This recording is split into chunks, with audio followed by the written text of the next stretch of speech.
In 1960, Mazda built a car so small it made scooters feel insecure, and then sold more of them than anyone thought possible. Ladies and gentlemen, and my friend Timmy, buckle up your getter sandals and brace for impact, because today we're diving into a Japanese microcar that helped redefine mobility in post-war Japan.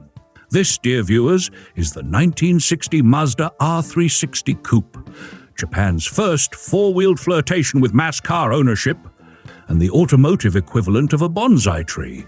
Tiny, delicate, and oddly powerful if you squint. Now, before we dive under the tiny hood of this miniature machine, let's thank our channel sponsors, the fine folks who make sure Timmy doesn't try to fish in the radiator again. Big thanks to them.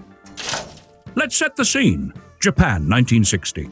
The economy's picking up, the scooters are buzzing, and the people want cars, but not the kind that require a mortgage and a parking lot the size of Osaka. Enter Toyo Kogyo, a name you now know as Mazda, led by President Tsuneji Matsuda, who had a dream, and apparently a very small garage. With the government promoting the people's car policy and K-car regulations expanding to 360 cubic centimeters, Mazda pounced on the opportunity. The mission? Create a car so small, so light, and so affordable that even Bob, my neighbor who filters his tap water through a coffee sock to save money, could buy one. Designed by the industrial designer Kosugi Jiro, the man who looked at a tuna can and said, "This needs doors." The R360 launched in April 1960. It was revealed next to a bust of Tsuneji's father. Jiro was poetic, touching, and, let's be honest, probably the first and last time a sculpture unveiling made a brand new car look like a ride-on toy by comparison. This little coupe came with options, a 4-speed manual for the drivers and a 2-speed semi-automatic called Torq Drive for the brave. Base model? Just 300,000 yen. That's about $800 back in the day, just slightly less than what Timmy once spent trying to impress a date with a private mariachi band. At a drive-thru under the aluminum hood sat a 356cc 4-stroke V-twin engine cooled by air and by sheer optimism. Mounted in the back like a cheeky European sports car, it churned out 16 horsepower at 5,300 revolutions per minute, enough to make it hit a top speed of 90 kilometers per hour, around 56 miles per hour, as long as you weren't dragging Timmy in a wagon behind you. The layout was RR, rear engine, rear wheel drive, which sounds sporty until you realize the wheels were about the size of a medium pizza. And it wasn't just light. It was featherweight. At only 380 kilograms, 138 pounds, the R360 weighed less than Bob's Doomsday Prepper backpack. To save weight, Mazda used aluminium for the hood and magnesium for various engine bits, with plastic rear glass and a minimalist 2+2 interior.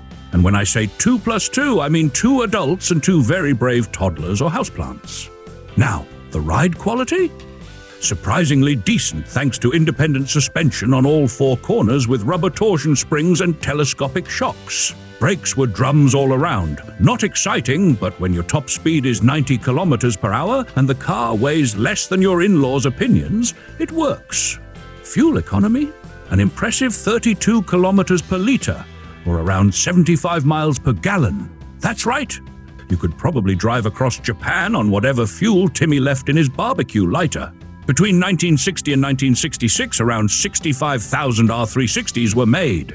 And though Mazda didn't officially export them, rumors say about 700 left-hand drive versions made their way to US military folks stationed in Japan. Probably confused the heck out of customs. "Sir, your golf cart appears to have license plates." Let's talk design. No center pillar between the doors, a smooth, bubble-like silhouette. Deluxe versions even came in 2-tone paint with matching upholstery, making it look like something Barbie would trade for a Vespa. And that rear window? Acrylic. Because when you're going light, you go weird. So what made this car unique? It wasn't just the size or the engine, it was the philosophy. Mazda wanted to give working-class families a taste of automotive freedom. This wasn't just a car. It was a mobility revolution, and it set the stage for decades of lightweight, fun-to-drive Mazdas. In terms of price today, back then you dropped 300,000 yen or 320,000 yen for the Torq Drive version. That's roughly $8,000 to $9,000 today after inflation. But the auction record? $28,750 for a 1962 model sold at RM Sotheby's in 2013. And the average today? If you find one, expect to pay 5 figures if it's clean. I'll say this, the R360 deserves respect. It brought four-wheeled life to the masses in Japan. It was clever, ahead of its time, and somehow still adorable. Like if a toaster and a jelly bean had a kid, it was the chihuahua of the car world. Small, loud, and full of heart. So dear viewers, if you ever see a Mazda R360 in the wild, salute it. It's a micro-miracle. And if you're lucky enough to own one, please keep it away from Timmy. Subscribe to our channel for more bizarre brilliance on wheels. Because if you're still watching, you either love cars, love history, or you're just waiting to see what Timmy ruins next. Either way, welcome to the party.